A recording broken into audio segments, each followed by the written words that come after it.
Kaya rin dyan.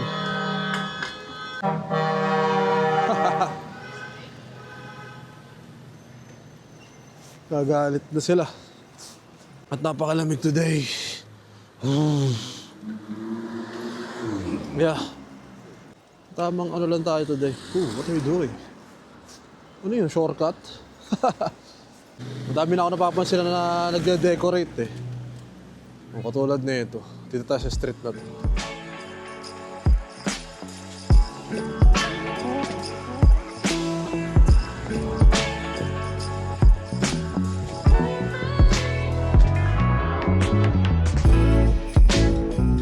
Ganda rin design yung street na to.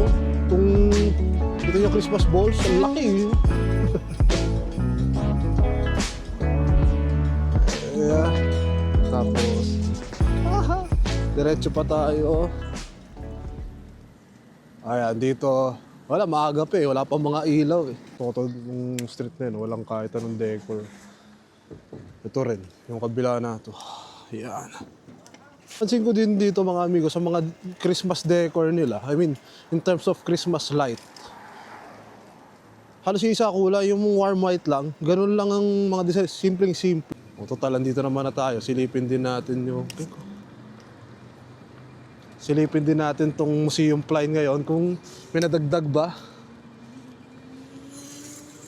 Parang 3 weeks ago yung huli kong punta dito eh. Natatanong ko may Christmas tree oh. Wala yan nung huli kong punta eh. 10 years ah. Yo. So wakas. Tigil tayo dito. Nice. Christmas tree. Yan, lapitan natin ang Christmas tree. Tignan nyo, napakasimple lang oh.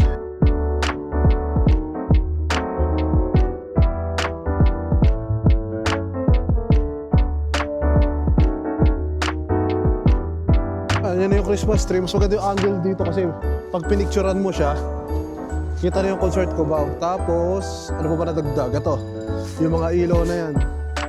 Wala naman yan last time eh. Tapos doon, nandun pa rin yung skating ring na bago.